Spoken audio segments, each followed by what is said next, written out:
Olá, tudo bem? Seja muito bem-vindo. Está começando mais um programa RamaCast. É o seu programa de podcast da comunidade Ramá de Xerém. É um grande prazer aqui, seu irmão, pastor Marcos Paulo, com muito prazer. E olha, deixa eu já deixar aqui para você nosso livro, o primeiro livro, Frutos da Perseverança. Quando desistir não é opção. Você pode estar adquirindo e eu vou deixar aqui na descrição para você como localizar, tá bom? Então é muito bom tê-lo aqui, você já pode estar comentando, curtindo, compartilhando com quem você ama, com quem você quer bem. Um grande prazer. Hoje eu estou com os meus amigos, queridão de Deus, o Wellington, professor, psicanalista e também teólogo. É um grande prazer recebê-lo aqui nessa tarde abençoada. Seja muito bem-vindo, Wellington. Ok, Marcos, obrigado pelo convite, é um prazer estar sempre junto com você, seja aqui, seja na igreja. É uma benção estar perto de você, você é uma pessoa top, mora no meu coração. Sem pagar aluguel, né? E joguei a chave fora. E legal. Ele esteve na igreja ministrando, foi uma benção, o pessoal recebeu um monte de Deus, né? Maravilha, que palavra foi aquela, Vaso? Maravilha, né? Deus a palavra de Deus é fora de série. É verdade. E olha, ele não está só. No último ele disse aqui de um episódio, daqui a pouquinho eu conto, foi muito hilário e engraçado, mas ele está com a esposa dele, a digníssima doutora Ana Leite. Hoje ele está bem acompanhado. E ela é teóloga também, psicanalista, professora, tem um espaço... Vida!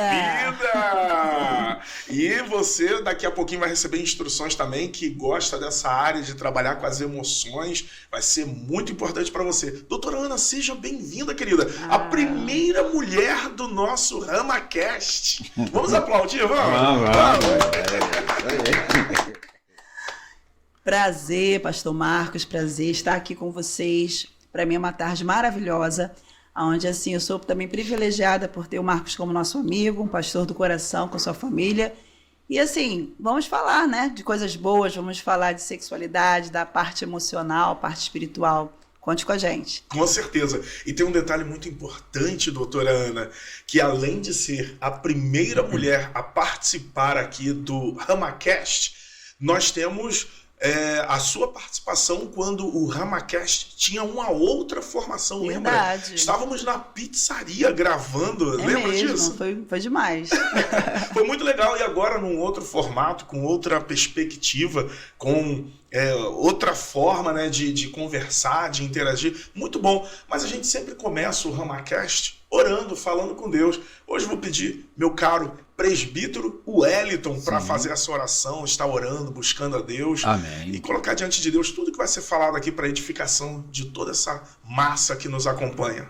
Amém? Senhor Deus, nesse momento tão maravilhoso, Senhor, nós rendemos graças a Ti, Sim, Senhor, por tudo que o Senhor tem realizado em nossas vidas. Senhor, esse dia que se passou, nós sempre agradecemos a Ti, porque sabemos que sem Ti nada nós podemos fazer. Deus. Tu nos dá o dom da vida, o Senhor tem nos guardado, tem nos livrado, tem nos abençoado de uma maneira sobrenatural.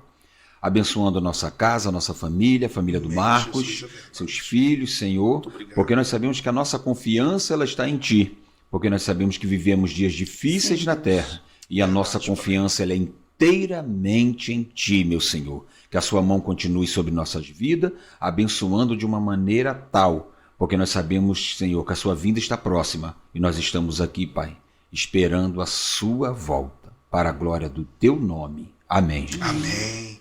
Amém, que maravilha, é muito bom a gente falar com Deus, é muito bom colocar tudo diante de Deus. Gente, e aí como que vai a vida, como que tá os projetos? Começar com o Wellington, fala aí, Wellington, os projetos, estou vendo que você Primeiro tá com as damas. Primeiro as damas? Damas. Oh, meu Vamos Deus, começar. olha só. Então vamos lá. Doutora Ana, eu tô sabendo que tem livro aí, teve o lançamento na Bienal do Livro. Conta pra gente essa bênção aí. Então, tivemos o nosso lançamento, né, do Eu, Tu e Nós, vamos conversar sobre relacionamentos. Nosso livro, ele está chegando, né, para todos, aguardando alguns trâmites, mas estamos muito felizes com essa nova etapa.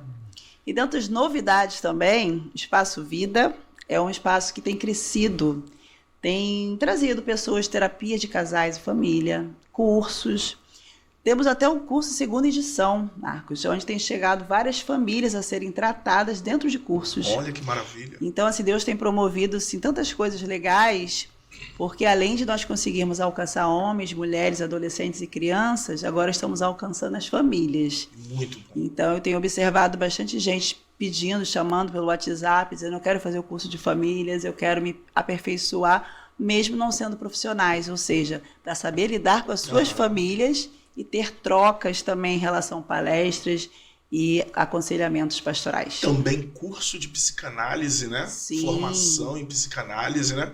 Você mesmo que leciona? Então, nós somos da parceria da Sobrapsico, né? Que já tem mais de 15 anos.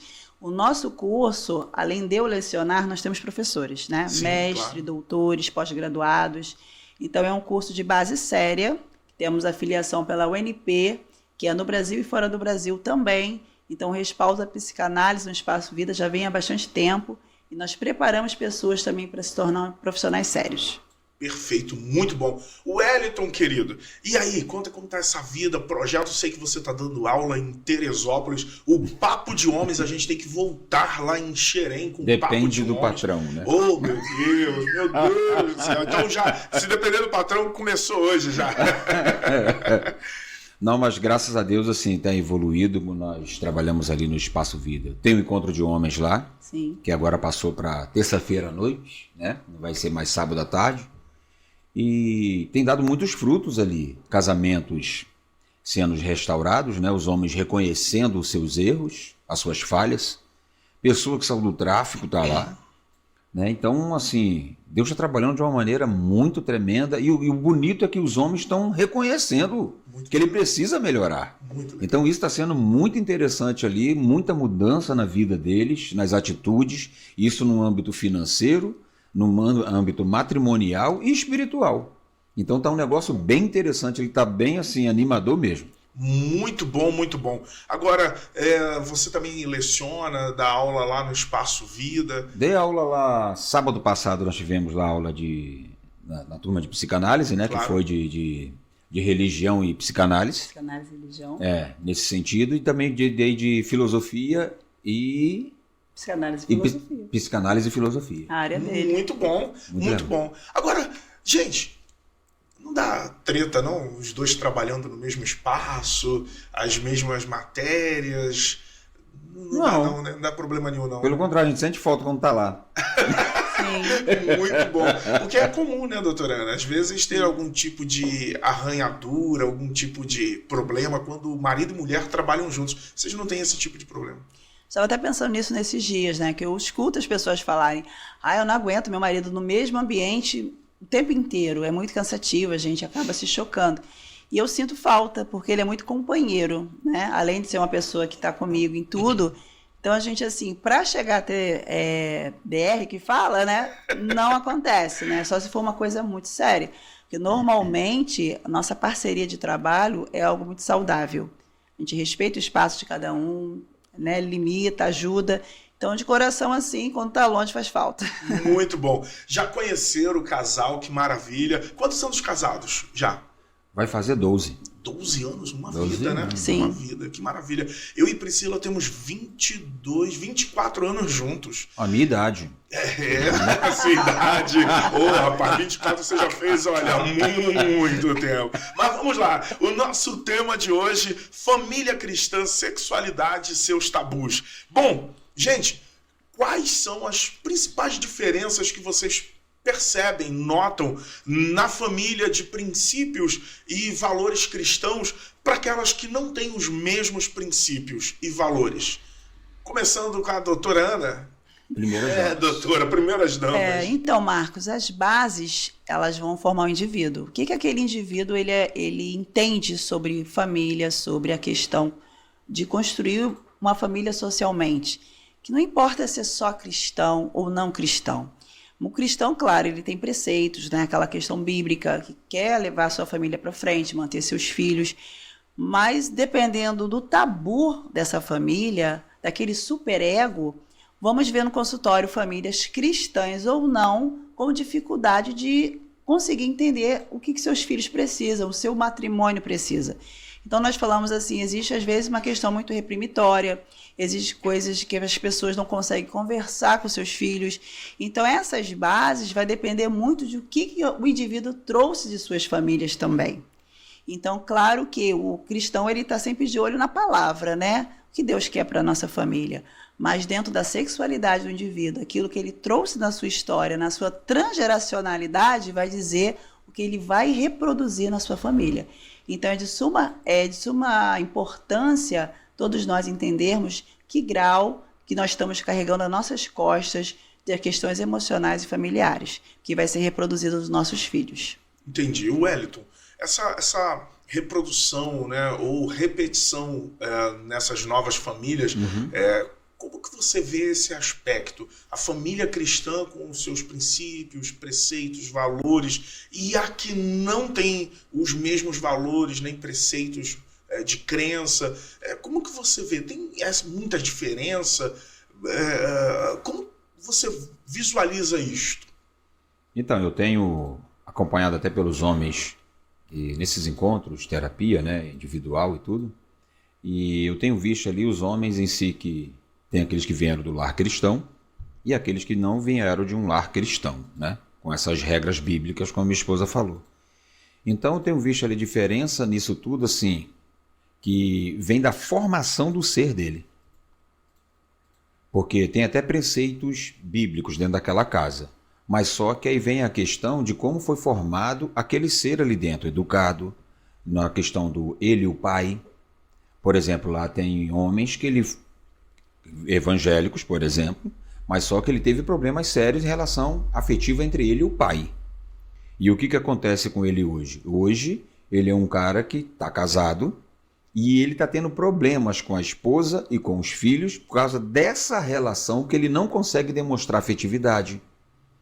Né, a esposa dele está investindo, falando com ele está indo lá se tratar, mas sobre essa questão afetiva dele com a esposa, dele com os filhos, ele filho único, embora sendo filho único, mas você está entendendo essa questão afetiva? Ele está tendo esses embates e está abalando o casamento dele. Né? Outros casos, teve um outro rapaz também de um lar cristão, mas ele teve um problema sério, o pai, né, quis saber muito, a mãe trabalhava muito, ele ficou criado na mão de um e de outro, então hoje ele não consegue expressar nenhum sentimento. Muito bom essa ideia de trazer alguns exemplos, ainda que não exponha ninguém, mas os exemplos acabam esclarecendo bastante. Então, a pessoa reflete nesta família aquilo que ele vivenciou no passado, na sua estrutura primária de família, e às vezes ele não consegue perceber que está reproduzindo isso nessa família, né? Sim. Então, esses preceitos e valores que ele hoje reflete, praticamente é o que ele aprendeu na sua fase de idade mais tenra, enquanto criança, jovem ou adolescente, Sim. né? Sim, é isso? Exatamente.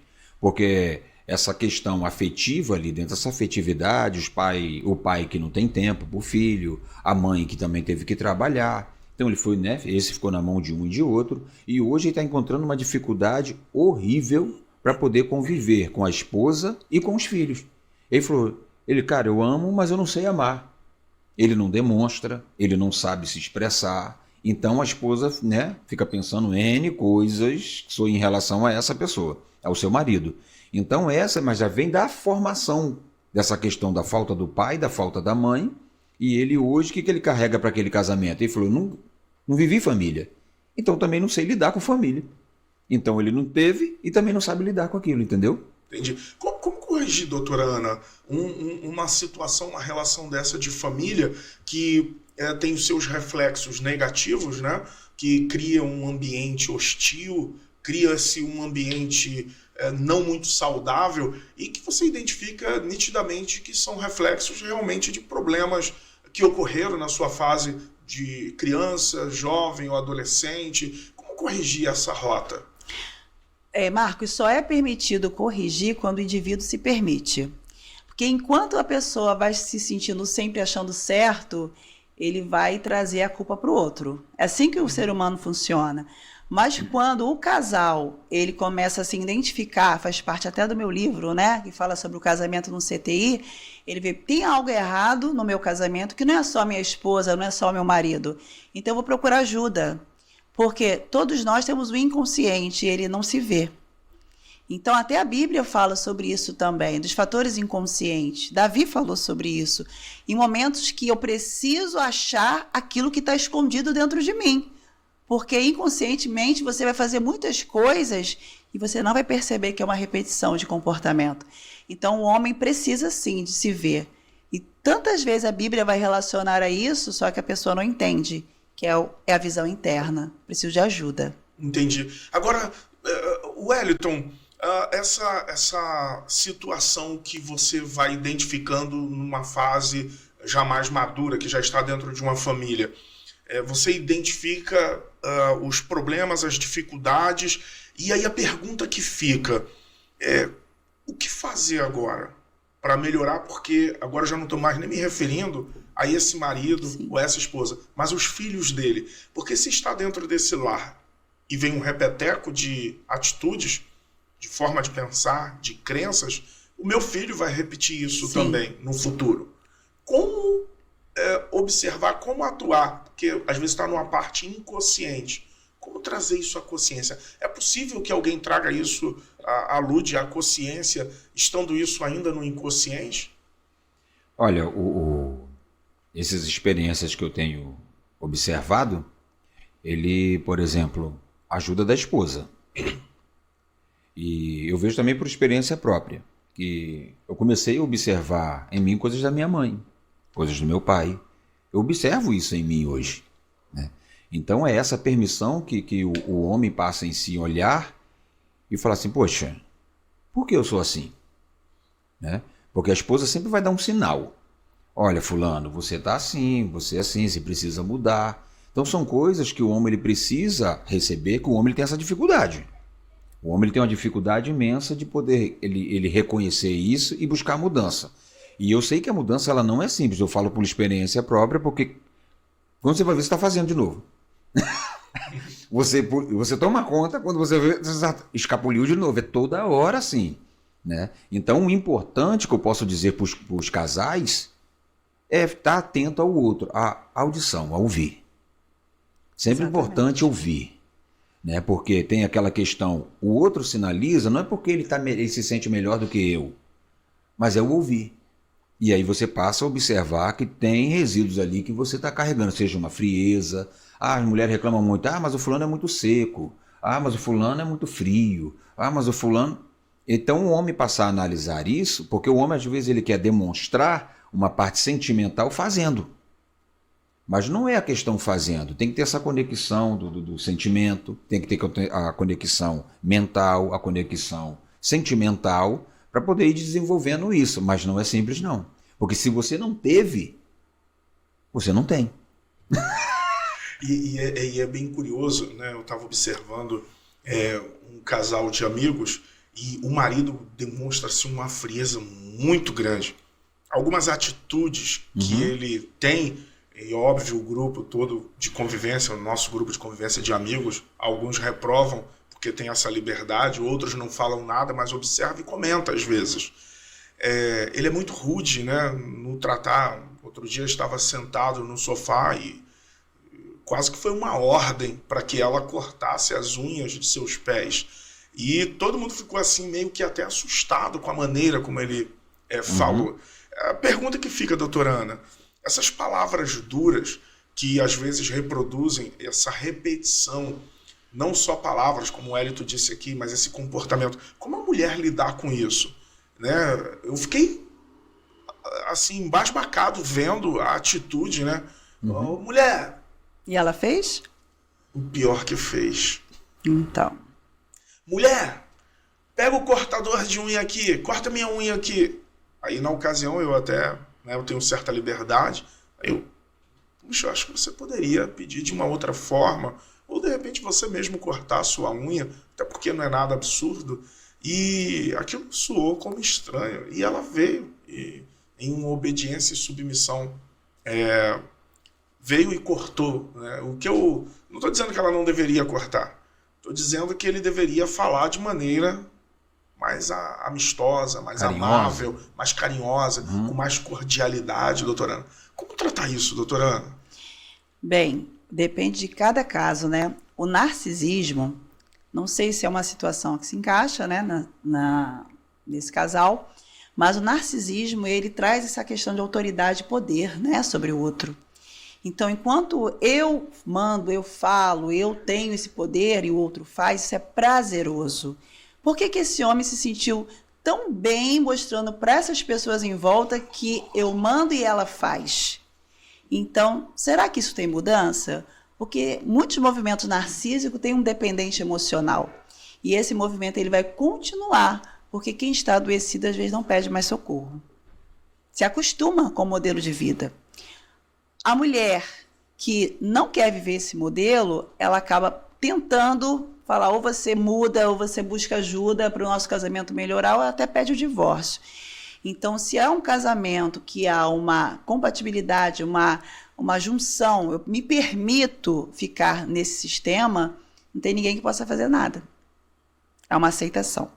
Entendi. Eu vi alguém fazendo uma pergunta, o Wellington, e me chamou a atenção, até certo ponto bem reflexiva, a pergunta que a jovem fez. Ela frequenta um ambiente, ela pertence a um ambiente, e ela disse, até quando eu devo suportar um narcisista, um abusivo, um abusador, né, assim, no relacionamento?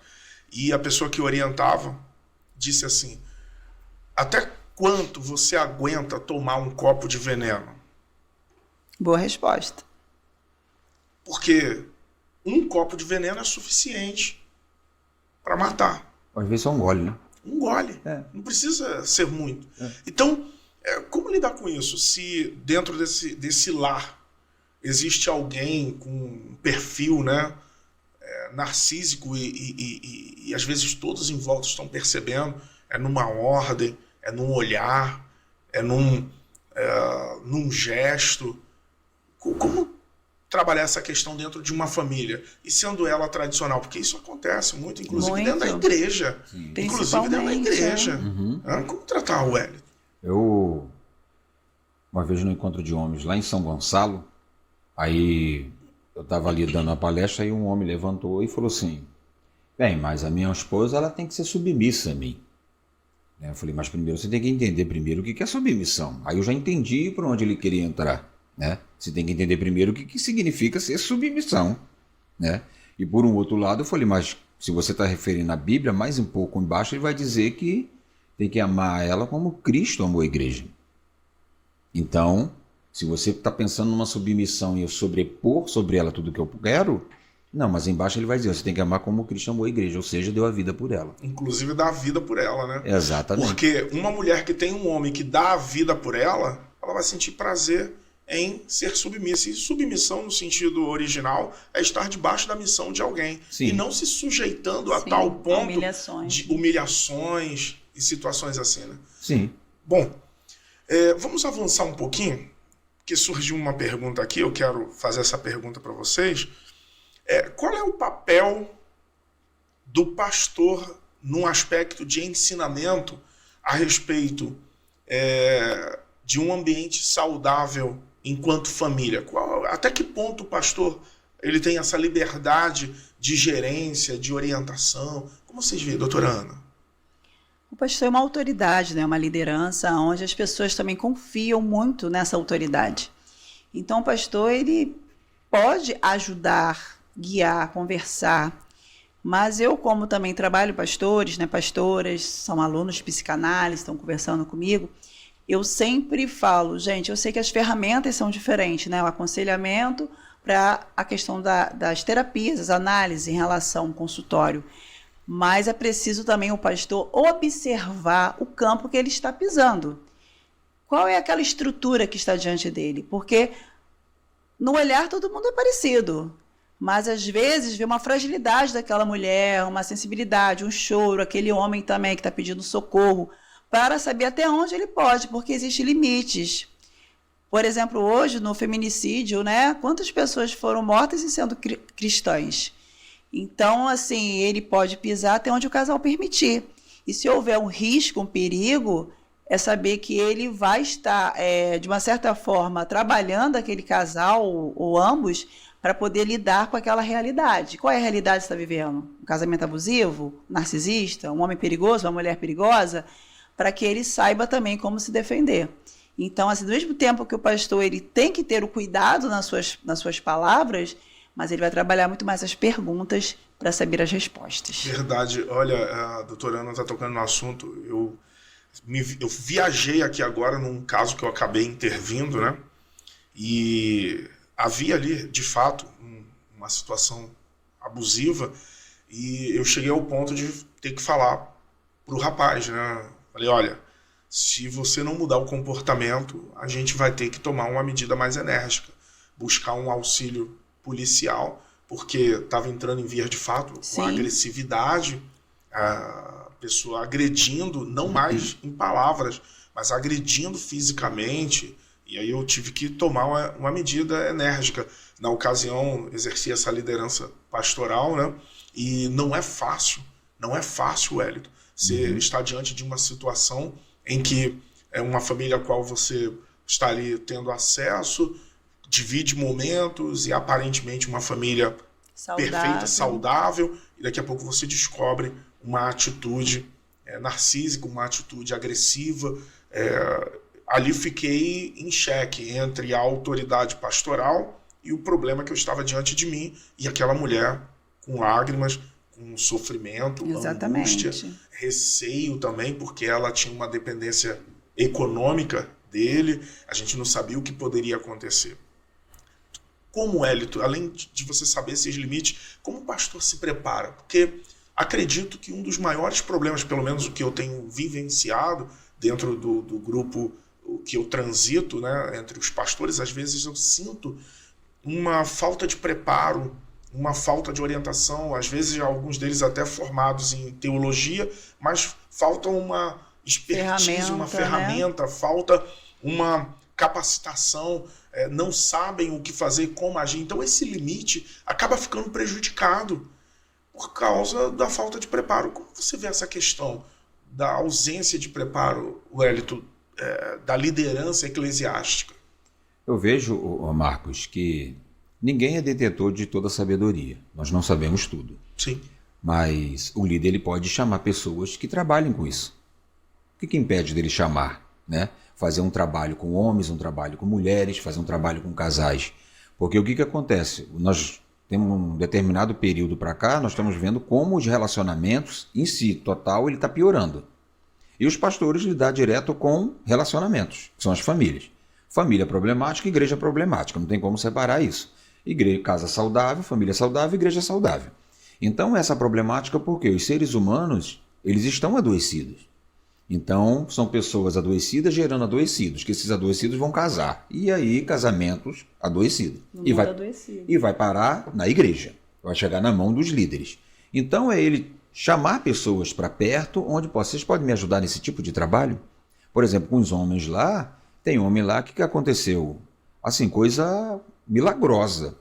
Que o rapaz ele veio de uma família complicadíssima, né? Mexia com coisas erradas, viu, o pai foi assassinado, o irmão foi assassinado, e ele foi para um casamento.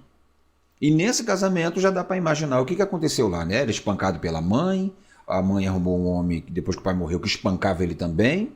Então ele foi, olha como é que ele foi para o casamento. Então ele foi para um casamento dessa maneira. Chegou lá, ia dar certo? Não deu certo. Veio a problemática, a coisa começou a ficar mais agressiva, o pai da menina entrou no meio da história. Nossa. E aí ele, né, teve que sair de casa para poder dar uma resfriar a mente. E com os trabalhos lá com a gente lá junto, o que aconteceu? Até o ponto que eu perguntei para ele, um dia um evento lá, para os homens o tema era, o que é família?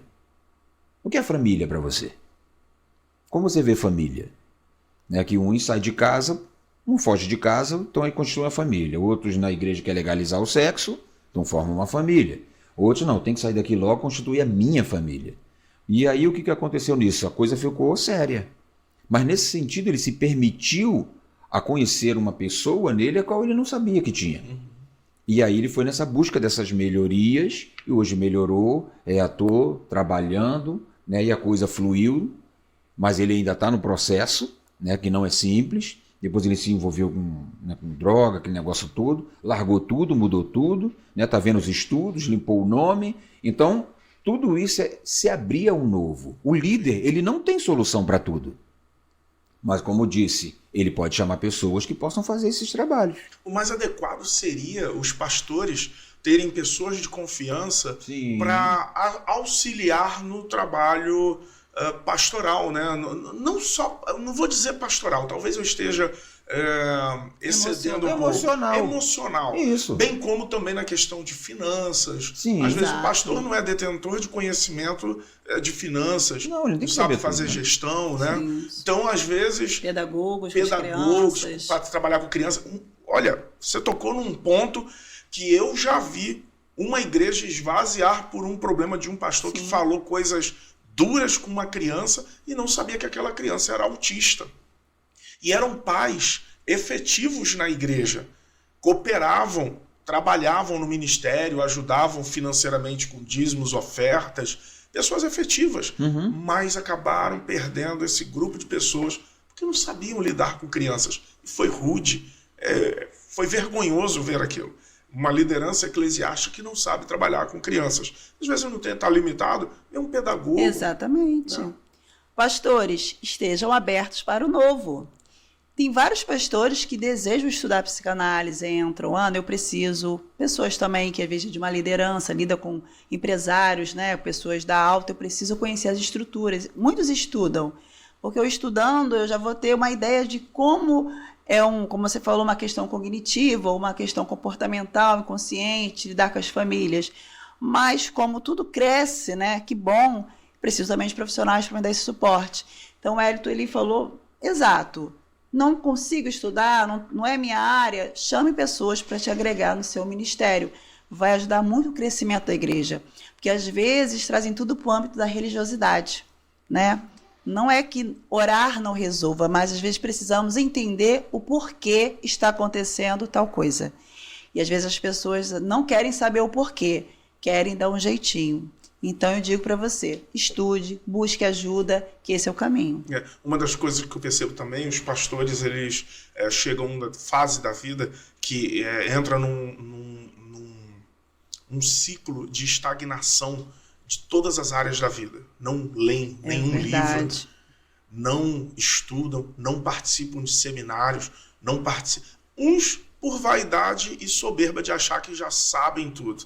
Eu ri esses dias porque o pastor dizia, alguns pastores, eles já se sentem semideuses e já param de conviver com as pessoas, se isolam, né, e tomam suas decisões pessoais, e aí as ovelhas precisam apenas obedecer porque eles são detentores de todo o saber.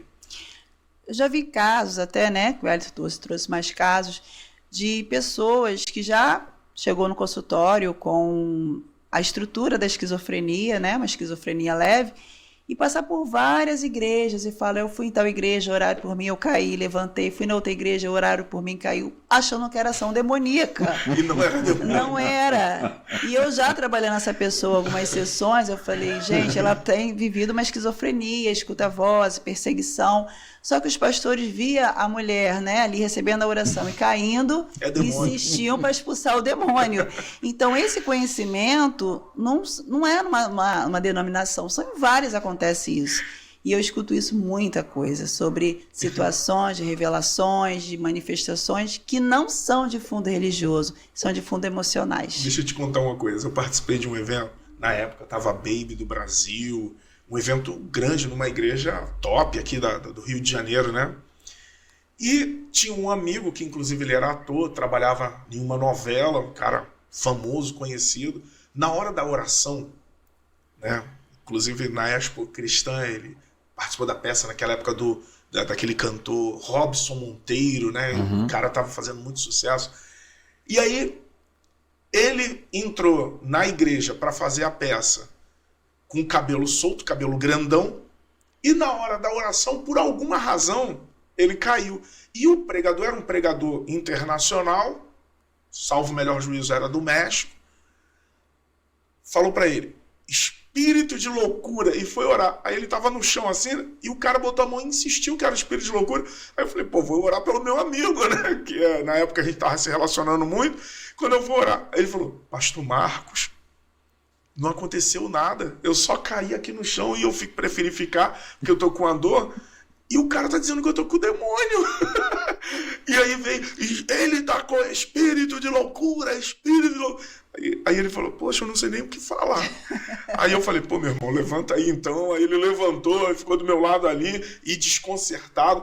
Não era demônio, ele estava conversando, né? Normal, falando, poxa, eu senti uma dor aqui na perna, preferi ficar aqui no chão. E ele veio orar, dizendo que eu estava com espírito de loucura. Falei, rapaz, que doideira. Então, a falta de preparo, às vezes, a pessoa espiritualiza tudo. Né?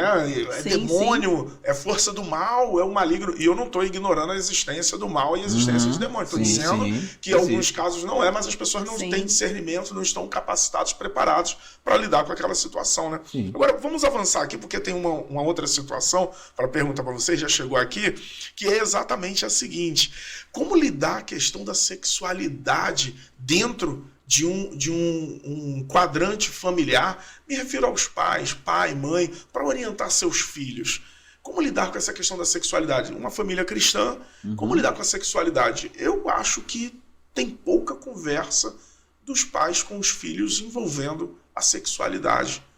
E um número absurdo de meninas que engravidam, jovens que acabam contraindo um relacionamento, entre aspas, tipo casamento, tendo que ir para assumir uma família, quais não estão preparados, que também não foram orientados. Como trabalhar essa questão da sexualidade? A pergunta é exatamente essa. Como trabalhar a sexualidade do jovem cristão dentro da família?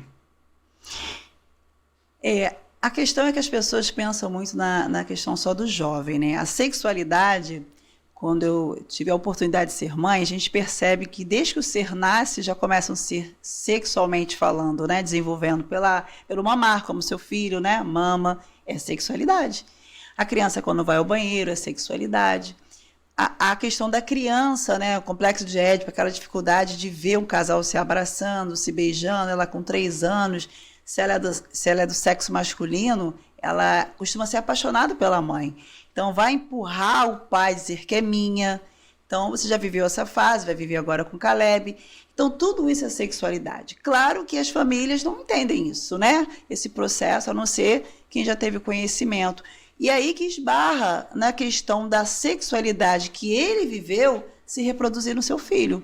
Porque uma mãe que vê o seu filhinho sua filhinha de 5 anos mexendo na sua genital, ou seu filho vai dizer, tira a mão daí. Mas as crianças mexem nas suas partes íntimas. Por quê? Curiosidade. Então, é como entender isso. É como conversar com a criança, entender a fase que ele está vivendo. Hoje, nós estamos numa era da comunicação, nós temos informação, né? Buscar essa informação da faixa etária do meu filho, que está vivendo, da adolescência. Os adolescentes hoje chegam no consultório num ato de desespero, porque eles querem ser ouvidos. Eles falam, os pais, eu dou de tudo. E fala o analista, tudo o quê? Eu dou casa, eu dou celular, eu dou escola particular, eu dou celular da melhor qualidade. E o filho só fala, eu quero que me escute, eu quero atenção, eu quero seu olhar. Então, hoje a geração está preocupada muito com a questão do futuro do filho, o que ele pode ter. Porque na nossa geração nós não tivemos muitas coisas. Então, se meu filho tem, eu vou sentir gozo, prazer. Só que os adolescentes chegam se automutilando, chegam, né, arrancando os cabelos, chegam chorando, dizendo, eu quero que me entendam a minha sexualidade. Eu quero que entenda a minha escolha. E aí começa uma confusão, sim, de escolhas sexuais. E o pai se desespera, a mãe se desespera. Então, além das modinhas sociais, existe hoje, mas existe uma estrutura. Pai e mãe, ouça o seu filho. Ele não quer só o seu dinheiro, os seus bens, ele quer a sua atenção, o seu olhar e a sua escuta. É por isso que os consultórios estão cheios, porque o analista, ele é da ordem da escuta e do olhar. Perfeito. O Wellington, eu presenciei, vivenciei uma situação que a menina falou para o pai assim, ele acabou descobrindo que ela estava tendo um envolvimento com outra menina né? E aquilo causou um certo espanto, uma preocupação, ambos, pai e mãe da igreja, e ficaram sem saber o que fazer. Quando nós fomos ver a estrutura, aquela estrutura familiar, havia conflitos ali dentro. Pai com mãe, né? Teve, inclusive, muito conflito.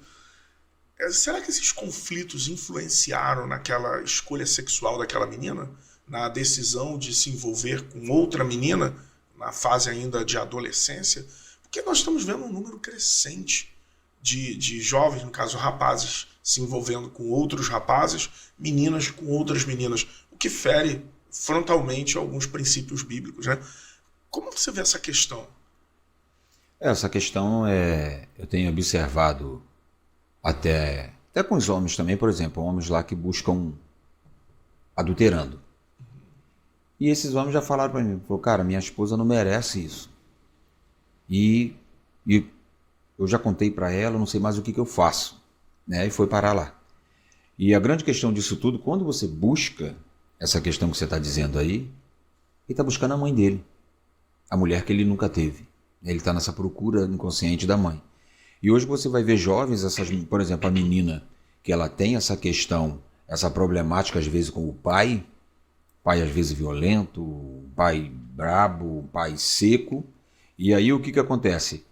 Ela tem essa problemática, essa imagem que vê o pai às vezes violento, espancando a mãe e aquela coisa toda. Ela pega uma certa aversão àquela imagem masculina e aí ela rejeita. Porque, poxa, isso é ter um marido? Isso é ter um homem? Isso é se relacionar com um homem? Então ela vai nessa busca, você está entendendo? Sobre essa questão que aquele masculino ali não é bom. E às vezes acontece de se tornar, às vezes, quando nós vemos também, aquela mulher narcísica, que como tem homens lá que estão com mulher que sofre com essa mulher, por quê? Porque ela passou um processo muito complicado, vendo o pai, o que o pai fazia dentro de casa, com a mãe, com ela e com os irmãos. Então ela saiu daquela casa ali com aquela certa raiva inconsciente, e hoje ela tem casamento, mas em compensação ela trata o marido muito mal. Muito mal. Ou sempre vai... Perfeito. Às vincular, vezes, entendeu? Então, se eu entendi bem, às vezes essa jovem, por conta da experiência que ela vivenciou dentro de casa, seja o pai narcisista ou a mãe narcisista, ela acaba fazendo uma opção diversa daquela que o pai fez, né? Para ter uma experiência diferente. Seria mais ou menos isso? Sim, uma experiência diferente que a mãe teve. Porque eu acompanhei eu tive uma aluna que ela comentou sobre essa questão, né, de lar cristão, e acabou ela obtendo um casamento, e só que ela passou um processo muito complicado com o pai e com a mãe até hoje nesse sentido. E aí o que aconteceu? Então ela saiu dessa casa, bem dizer, correndo para poder ter a minha casa. Mas só que quando ela se vinculou com este homem em si, ela também teve uma problemática com esse pai, né? Foi para um casamento, chegou lá, o marido também trouxe outra problemática para a vida dela. E hoje ela está num relacionamento homoafetivo. Terrível, né? A gente vê isso se multiplicando, doutora Ana. Muito. Agora, uma outra pergunta. O assunto sexualidade ainda é um tabu dentro das famílias, e aí não Muito. Só dentro das famílias cristãs. Como tratar esses assuntos tabus, doutora Ana, dentro de casa? Ser aberto para poder entender isso, né? Como é que eu vou viver uma sexualidade, entender a sexualidade do meu filho, se eu não conseguir entender nem a minha? Entende? O indivíduo, ele quer, né, às vezes, ter filhos, como o Hélito falou, casar ou relacionar-se com alguém, mas eu não me conheço, eu não sei com as minhas dificuldades, meus tabus. Então, depois que eu vou formar uma família, entra a complexidade, porque você traz a sua bagagem consciente, eu levo a minha, vai nascer uma criança, né? Ali, uma criança que traz algumas mensagens inconscientes, mas ela é rasa, ela não tem aquela informação. Então, o que o Hélito quis dizer é um complexo de Édipo disfuncional. Aquelas famílias ali vão estar traçando, o indivíduo vai falar, bem, quem está certo, quem está errado nessa casa? Então, essa sexualidade ela já começa a ficar disfuncional, porque ninguém me entende, é um casal que não se entende, tudo que eu faço está errado. A sexualidade do indivíduo não vai sendo bem formada. Então, as escolhas inconscientes vão acontecer em diversos aspectos, que isso é uma aula bem grande, né? O complexo de Édipo, até o indivíduo falar, bem, eu estou com fulano por conta desses motivos, ou de abusos sexuais, né? Foi violentado, ou por imagens que foi projetada de um pai, de uma mãe. Então, como resolver isso? Eu diria assim, não há uma solução, mas existe sim. Se você observou que a sua família já está com muitos problemas, muita agressividade, seus filhos não te escutam, você não escuta seus filhos, peçam ajuda o mais rápido possível. Não importa se é uma criança, o meu tem 9 anos, eu observo, se é um adolescente ou se é um adulto. Corra para pedir ajuda para a sua família. Porque às vezes os pais dizem assim, eu vou levar o meu filho para terapia. E hoje eu observo que a família entra em terapia. A família inteira, né? Inteira. Porque eu estou levando o meu filho como ele fosse o problema. E quando aquele filho abre a boca, todo mundo tem uma parcela. Todo mundo contribuiu para aquele problema. Então, com o curso de família, com a psicanálise, estão conseguindo agregar terapia de família. Gente, olha, eu tô com as perguntas aqui bombásticas. Se prepare, que agora... Então vamos lá. Eu costumo dizer assim, a treta agora é das galáxias. Vamos começar com o Wellington. A primeira pergunta aqui, olha, a primeira pergunta que chegou aqui, Wellington, fica ligado aí que essa daqui é power. Durante a minha infância, eu presenciei meu pai e minha mãe mantendo relação sexual. E eu comecei a sentir nojo disto. Wellington, segura que o filho é teu. Vamos lá. Já acabou a pergunta? Acabou. Não, porque, pelo que eu estou entendendo, ela teve problemas, que está sentindo nojo da relação sexual, Sim. porque, né, presenciou pai e mãe. E agora, Wellington, como tratar isso? Se ela presenciou a relação entre o pai e a mãe, eu também não sei o que ela viu lá, né, para tomar nojo em si. Mas, como muitos dizem, que a primeira impressão é a que fica, né? Então, eu não sei o que foi presenciado. Bom, ela deixou claro aqui que é relação sexual. Eu estou entendendo que foi o ato em si, o ato sexual. Ela presenciou e ela passou a sentir nojo daquilo. Uma criança que não tem aquela concepção do que está acontecendo. Eu posso contribuir? Claro, deve. Então, para Freud... Só se aproximar um pouquinho mais do microfone. Para Freud, as crianças vendo os pais terem ato sexual é traumático. É como se fosse algo que está violando a minha mãe, vice-versa, né? Mais a minha mãe, porque os gemidos, o prazer, a criança não entende como prazer. Dependendo da idade, ela vai ter como algo estranho mesmo, algo nojento, algo que está trazendo dor. Já tive casos em consultórios que as pessoas comentaram isso. Eu vi meu padrasto, minha mãe e tal, e ter dificuldade até com comida. Sofrer de questão de bulimia, né? Bulimia, assistir dificuldade com alimentos. Então, porque passou, de repente, ver um sexo oral, alguma coisa, e associar aquilo que entra na boca nojento. Então, assim, dependendo da faixa etária, ele não vai ter maturidade para entender que sexo é algo que eu vou fazer depois, que é bom, mas ele entende como uma violação. Minha mãe está sendo violentada, está sendo machucada. Perfeito. E aí, Wellington? Eu já ouvi homens dizerem tudo que também já presenciaram e acabou que ele foi curioso, né? Olha, mas por que isso, né? E ficou naquela, por que aquilo? Aí foi em busca de saber, mas como é que funciona isso? Então, são essas questões que esse daí ficou com nojo, mas tem outro já despertou aquela curiosidade, aí se torna já uma coisa mais precoce. Que aí aquela criança vai estar com outra criança e vai querer desenvolver aquilo que ele viu curioso. Se ela tem, daquele jeito, então como é que funciona isso? Aí uma criança já vai na outra, você está entendendo? Pela curiosidade, não é nem pela atração. Perfeito. Então, nesse sentido. A próxima pergunta também destinada aqui, fica à vontade para vocês responderem, tá? Você contribuiu de forma extraordinária. Então, vamos lá. Essa pergunta aqui... A pergunta era power. É power. Power. Treta da galáxia.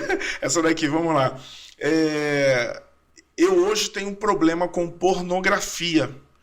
Porém, na minha fase infantil, os meus amigos tinham muitas revistas pornográficas. Ele cita até alguns nomes aqui de mulheres que ele viu na revista. Eu não vou citar porque eu não sei, né? Se vai dar problema aqui. Vai lá, meu amigo. Fiquem à vontade os dois. Se é para revista, não é muito novo, né? Então, a grande questão, assim... Eu tenho ali compartilhado com homens ali nos encontros, que tem homens viciados em pornografia. Isso é muito comum, isso. E o que acontece? O homem, quando ele parte para a questão visual, né, que ele vai comprimir o seu órgão, o cérebro ele tem aquela questão que o prazer tem que vir logo.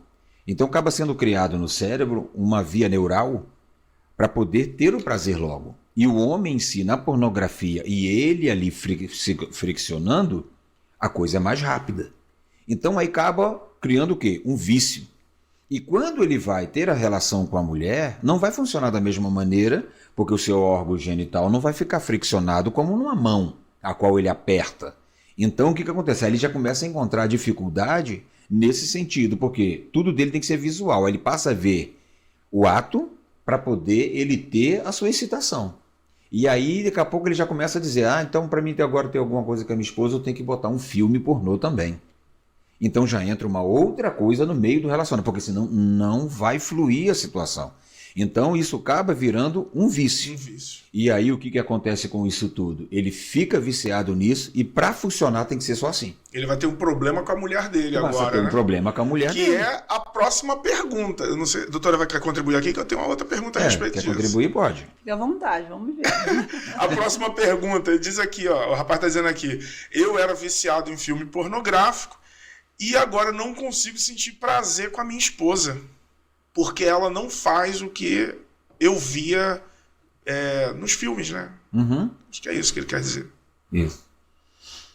Nós somos, assim, 100% libido, né? Nosso corpo. Quando a gente fala libido, não fala só o ato sexual, né? Boca, quando mama, é prazeroso. Os olhos, o que vê, aquela conexão com o nosso cérebro, as nossas áreas genitais.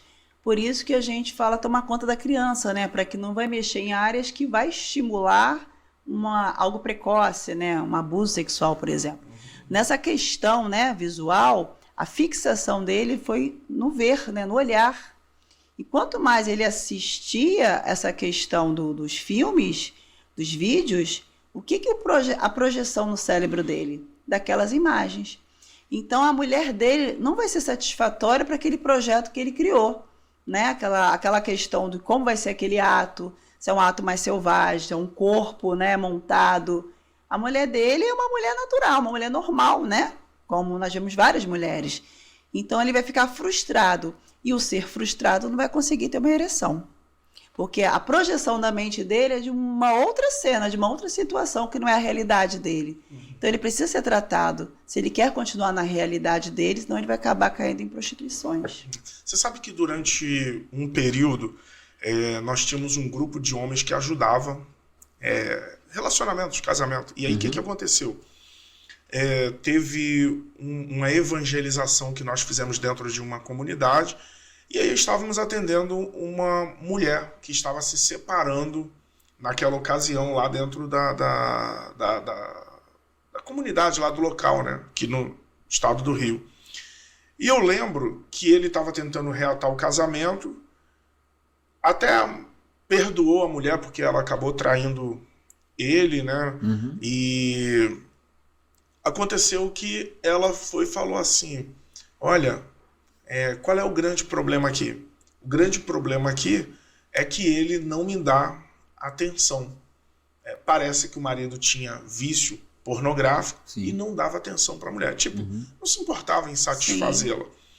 Como trabalhar essa questão? Pensa, você está dentro da igreja e tem homens que não se preocupam em satisfazer suas esposas. Isso é comum acontecer, isso é muito comum. Muito. Eu nem respondi, né? Faltou um pedaço em relação... Ai, perdão, se interrompi, não, perdão. Tudo bem.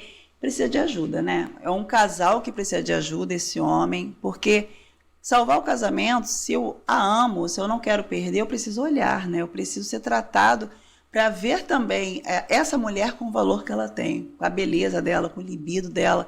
E tem muitas coisas que hoje, técnicas também, que o psicanalista, né, que o terapeuta ensina, né? O que está faltando nesse casamento? Né? O que eu, às vezes, estou projetando naquela imagem, não estou investindo no sexo com a minha esposa, com o meu marido, por conta do tabu. Né? Às vezes é mais fácil eu ver, mas por que eu não faço aquilo que eu posso no meu relacionamento? Por que eu não beijo na boca? Esses dias eu escutei uma aula, o professor até falou assim, os casais deveriam se beijar mais e de língua. Porque ali começa o sexo. Olha, gente, para tudo. Corre lá, pega a sua esposa, dá um beijo de língua nela. Bora. Olhos nos olhos. Olha, essa é uma grande realidade. Eu estava dentro de uma situação de orientação também, né? Eu estou aqui lembrando o fato, e eram pessoas de idade. Ela deve estar agora se aproximando dos seus 60, 63, algo assim. Ele também.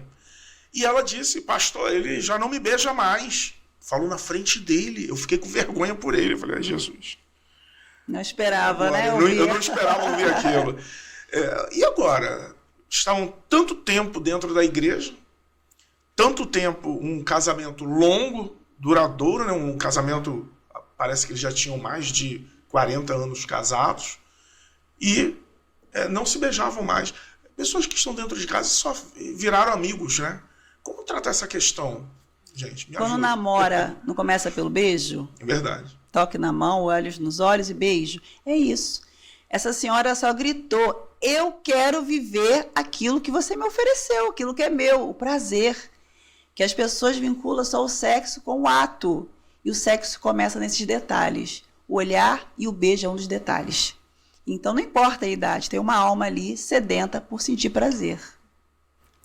Wellington, eu tô aqui, olha. Não, como eu trabalho com os homens, né? E é que as mulheres mais reclamam que você é muito seco, você não é carinhoso. E os homens tudo falam isso lá, né? Os homens vão fazendo quase tudo as mesmas coisas.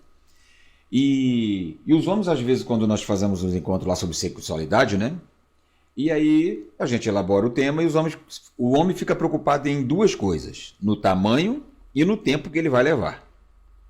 Então eles se preocupam só com isso. Mas a grande questão que com as mulheres, ela não está preocupada com o tempo e nem com o tamanho. Porque o sexo não é, o homem está voltado ao ato, mas a mulher não. Né? Porque com a mulher está voltado igual aqui. Ah, não beija mais. É o beijo. Outra coisa que os homens perdem é o honrar a mulher. Essa falta da honra, honrar o seu cônjuge, e aí é que os homens se perdem aí nessa questão, né? Porque a mulher, ela fica esperando isso do marido. E às vezes eu pergunto para eles assim, o que fez a sua esposa escolher passar o resto da vida dela do teu lado? Vida nós só temos uma, mas o que fez ela escolher dedicar o resto da vida dela para ficar contigo? Né? Então os homens nesse sentido é aquela questão dele mandar uma mensagem, seja lá pronta, seja lá que já tem na rede social, é o homem observar o cabelo que ela fez, a unha que ela fez, aquela questão de elogios, as pessoas com um determinado período no relacionamento só vê críticas, só vê defeitos, e aquilo ele vai perdendo. Palavra de afirmação, né, na linguagem do amor. Isso, né? a palavra de afirmação, exatamente. Então, isso vai se dissolvendo, isso vai perdendo. Há encontro de homens que chegam para mim e falam assim, eu já durmo separado da minha esposa há muitos anos. Ela num cômodo no outro. Né? Então, a mulher reclama o quê? Que o homem só bota a mão nela quando ele está interessado em alguma coisa. Então, as mulheres reclamam isso. Então, isso são coisas que vai deixando minar, isso vai minando, vai minando. Então, essa falta, de vezes, de vigilância ou de sensibilidade dos homens, ou até de mudança, né? Isso contribui muito nesse sentido, porque hoje o homem em si, na responsabilidade dele como homem, a honra a mulher, qual o verdadeiro valor que ela tem? Qual o verdadeiro valor, que eu pergunto para ele, qual o verdadeiro valor que tua esposa tem?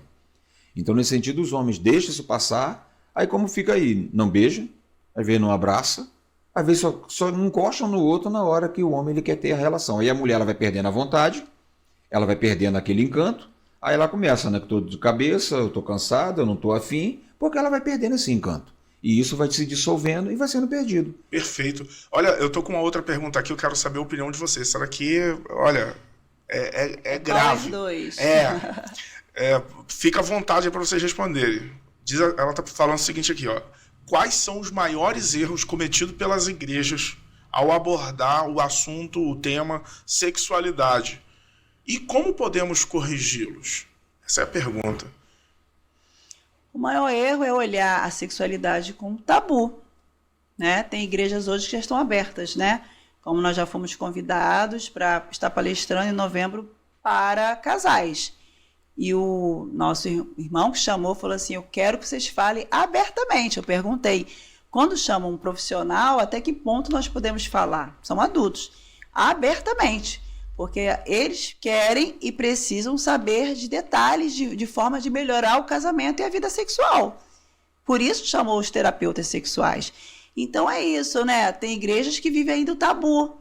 Não podemos falar desse assunto. Eu vejo que algumas que nós já fomos, as pessoas ficam vermelhas, ficam botando a mão no rosto, começam a rir, porque vem de casa também. Meu pai não falava, minha mãe não falava, o pastor não vai falar, fica todo mundo sem falar. Porque Deus não quer que fale. E ainda tem uma situação que é tão grave quanto vai fazer algum tipo de reunião para encontro de casais ou jantar de casais, Sim. seja lá o que for, e lá a abordagem fica aquém, porque a pessoa não está capacitada para falar daquele tema. Falar nem para ouvir. Nem para ouvir, né? Não quer ouvir, não ouve, mas quer falar. E quando fala... quer fazer. E quer fazer, mas não tem condição. Porque às vezes a expertise da pessoa é outra, mas a pessoa não está aberta, o seu coração não está aberto para chamar alguém que seja referendado, que seja autoridade naquele assunto, que às vezes o pastor tem uma autoridade para falar de outros aspectos, e aquele assunto específico sobre sexualidade não tem domínio, não tem tino, não tem didática, né? Enfim, é um dos problemas. Estou até contribuindo aqui quais são os maiores problemas das igrejas relacionados a isso. Mas tem uma outra pergunta aqui, eu quero passar para o Hélito aqui. Como as igrejas devem apoiar os cristãos a lutarem contra a sexualidade sem aliená-los ou afastá-los da fé? Se eu estou entendendo bem, às vezes assim, ela está querendo dizer o seguinte, assim, a abordagem é tão mundana que afasta o cristão. Se eu estou entendendo bem o que ele quer dizer, como ajudar na sexualidade sem afastá-los de Deus, né? Respeitando a fé, não com uma visão mundana do sexo ou da sexualidade, como o Hélito. Isso é fácil. Livro de Cantares. Nós vamos ver ali o que Salomão ele começa a dizer assim. Fala dos seios, fala do corpo. Ela fala para ele, nós vamos fazer o amor em cima da relva, nós vamos, né, nos amar. Ele fala dos dentes, ele fala do pescoço, ele fala do corpo, detalhe o corpo dela todinho. Por que eu não posso falar isso dentro da igreja?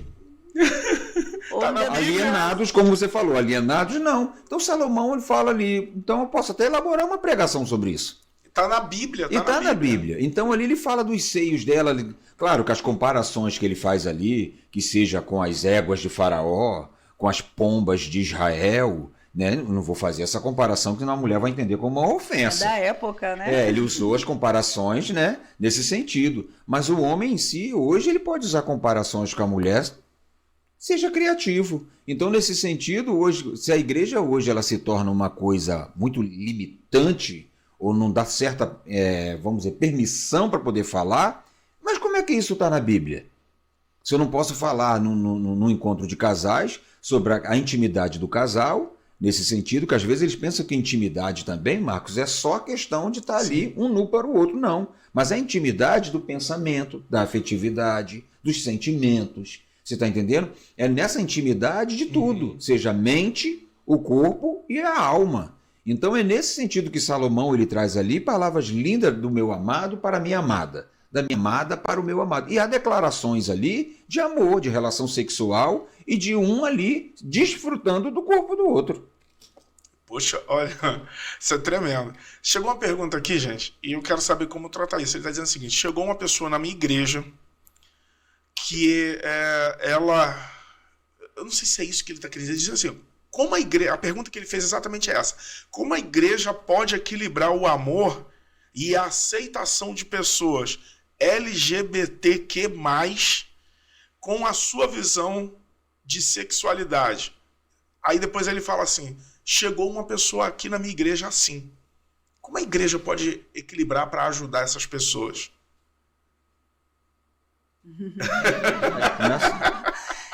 Gente, nós Primeiras damas, nós somos seres humanos. Não tem como colocar preconceitos e tabus achando que nós somos melhores, né? Do que o LGBT ou qualquer outra sexualidade. Eu já tive no meu consultório pastoras homoafetivas, pessoas que estão no meio, né? Vivendo a sua sexualidade. É receber essas pessoas e deixar que elas sejam elas dentro de Cristo. O que essa pessoa foi buscar, né? as perguntas, o olhar. O que esse ser vem buscar? Vem buscar a Deus? Deixa ele receber Deus. Qual o problema? Não é? O preconceito, ele está em nós. Esse é o perigo do preconceito. O que eu criei naquela pessoa? Se ela entrou na igreja, o que ela veio buscar? Né? Eu já vi casos que o Hélito contou que teve pessoas que entrou para bagunçar. É diferente. Né? A igreja, as histórias que ele já falou, aí o pastor teve que ter outro comportamento. Mas deixa que o ser, ele precisa de Deus, não importa. Ele veio buscar, ele tem direito a receber. Agora, nós como igreja temos que abraçar. Eu falo que no consultório nós abraçamos as pessoas, independente da religião, independente do sexo, do gênero. Agora, e a igreja? Você acha que a igreja está preparada? Você acha que as pessoas estão preparadas? Porque, pelo que eu estou entendendo aqui, a pessoa chegou na igreja e ela falou, como buscar esse equilíbrio? Eu tive uma experiência agora há pouco tempo, estou tratando com um grupo de fora do estado do Rio de Janeiro, muito interessante, e ele falou assim, aqui a pessoa veio, tomou a decisão ou não, e passou a participar do grupo, eles têm uma classe de novos convertidos e uma classe pessoas que estão vindo.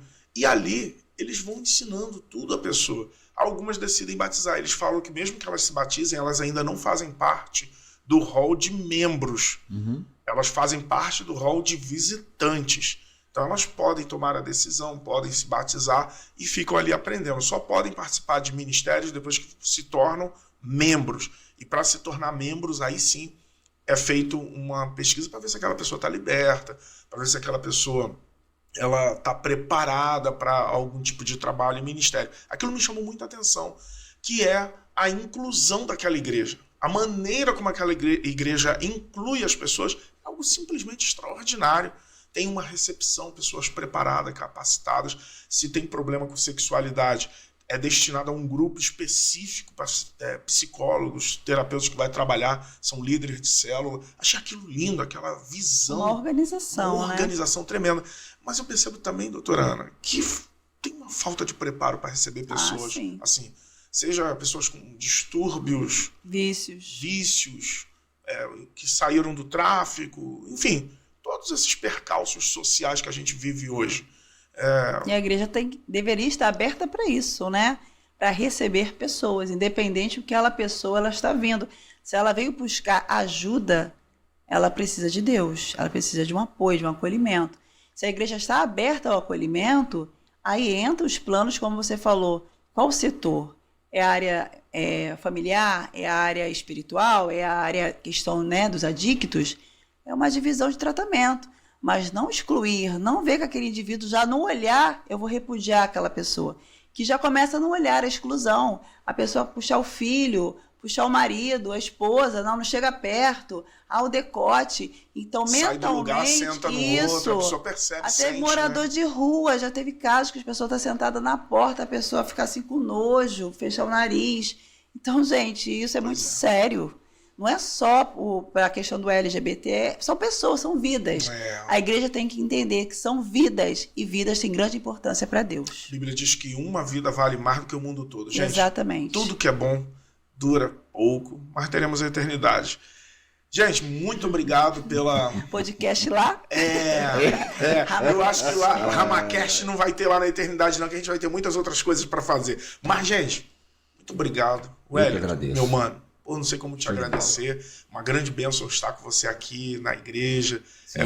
Sempre que somos ministrados por vocês, a gente ama muito. Teve há pouco tempo lá na igreja. Muito obrigado, meu mano. E aí, deixa o seu contato, telefone, e-mail, WhatsApp, Facebook, Instagram, sinal de fumaça. Como que a gente te acha, meu querido? Bem, me acha ali no Espaço Vida, na Avenida Automóvel Clube, Santa Cruz da Serra, ali é Parque Nova Campinas, né? Número 690. Estamos ali trabalhando, né, com os casais, com jovens, adultos, crianças, né? E tem sido uma bênção ali. Nós temos lá o nosso Instagram, que é o Wellington Cardoso 815, e tem o Wellington Palestrante, né? E nós estamos ali trabalhando firme e forte. Eu que agradeço aqui pela chamada de novo aí. Você mora no nosso coração. Você é quase onipresente também. Está em todos os lugares ao mesmo tempo. Mas muito obrigado e que Deus abençoe muito sua vida e a sua família. E Caleb, que chegou agora. Opa! Rapaz, esse menino não tá deixando a gente dormir, meu Faz parte. Faz parte. Agora, gente, Olha, vou olhar aqui para a câmera para convidar você. Nós teremos o Outubro Rosa, vai ser extraordinário. Estaremos recebendo a pastora Geisa Cordeiro no dia 2, está ministrando a palavra. O Ministério de Louvor Peniel vai estar conosco. Nós teremos no dia 13 de outubro, pastora Kate Lacerda, uma bênção, ministração de louvor, a Carol Costa, lá de Vila Isabel. A doutora Viviane vai estar ministrando, sua colega. Sim. Dia 16, na quarta-feira, o grupo de louvor é o grupo das Irmãs Ramat Xerém, vai estar lá com a gente. Pastora Priscila, minha esposa digníssima, linda, mamãe do Caleb e do Davi. Olha. Vai ministrar no dia 20 de outubro. Tem que fazer aquele merchan que ela está aqui hoje, né? Você já viu, depois da palestra que vocês deram aqui hoje, esse seminário no ar, viu que vai ter festa no Arraial hoje, né? Vai, eu creio. Vai ter festa no Arraial. Opa, de língua, hein, Priscila? Muito beijo, muito ela beijo. Ela tá aqui nos estúdios, gente. Agora vem a menina. Aleluia. Vai vir uma menina na próxima. Já viu o vídeo que viralizou que o pai toca na mãe, aí nasce uma criança? Toca, são 7. Gente. 7 toques, 7 crianças é uma coisa extraordinária. É por aproximação. Por aproximação. Vai. Aí, gente, a pastora Priscila vai estar ministrando dia 20/10 e o louvor com a Miriam Martins. E aí sim, dia 27 de outubro, estaremos recebendo essa queridona de Deus, doutora Ana Leite, e o louvor vai ser com a irmã Maísa, da Metodista. Bênção. Minha querida, só para completar, dia 30 de outubro, a irmã Fátima, a diaconisa Fátima vai estar ministrando, mamãe da Líria. Minha querida, fala pra gente como te acha, telefone, sinal de fumaça, como faz para te encontrar, Espaço Vida, faça como o Hélito diz aí esse endereço. O Hélito falou o endereço, né? Na Avenida Automóvel Clube, 690, Espaço Vida, município Duque de Caxias, Rio de Janeiro. Meu WhatsApp, 21 992 16 4422. Pode me chamar, vou estar respondendo vocês. Também o Instagram, vai lá, me segue, @AnaLeite Psicoterapeuta. Bem grande, né? Ana Leite Psicoterapeuta. Tá bom, gente? Vai ser um prazer também receber vocês, a mensagem, seguir, conversar. Espaço Vida está iniciando agora no mês de Outubro Rosa também o curso de mulheres, falando sobre doenças psicossomáticas da mulher. Já está tendo inscrição, corre lá, vamos ter turma presencial, algumas aulas online e esse curso vai continuar. Então, doenças psicossomáticas, porque o câncer também muitas vezes começa de fundo emocional, certo? E outros cursos que o Espaço Vida tem, psicanálise, terapia de família, crianças, enfim. Chama lá no meu privado, no Instagram, e é um prazer te receber. E o telefone, não disse? Falou o telefone? Então vamos lá. Então fala de novo. 21 992 16 4422. Muito bom. Gratidão. O livro vai ser lançado dia... Já foi lançado. Já foi lançado. Nós estamos esperando as entregas.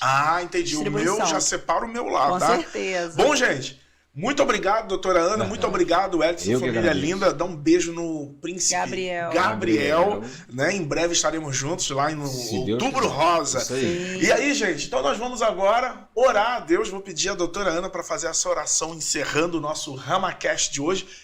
Muito obrigado, gente. Vamos orar e colocar esse povo diante de Deus. Se tiverem dúvidas, põe na descrição do vídeo que eu vou encaminhar para ela, tá bom? Ok. Na descrição não, no espaço. Chat, no chat lá que a gente vai encaminhar para ela. Amém. Gente, gratidão. Vamos orar ao Pai, né? Que é aquele que sabe dos desejos dos corações, das dificuldades das famílias, porque não é fácil sermos humanos e formar nossas famílias. Senhor Deus, te agradecemos por esse encontro, Senhor, nessa noite com essas pessoas, pastor Marcos, sua família. Também o jovem que aqui se encontra, meu esposo. Te agradecendo, Senhor, por tudo que o Senhor tem feito por nós. Pela sabedoria, pelo conhecimento. Por aquilo, Senhor, que ainda falta em nós, o Senhor pode suprir. Abençoa essas famílias que têm acompanhado também o RamaCast.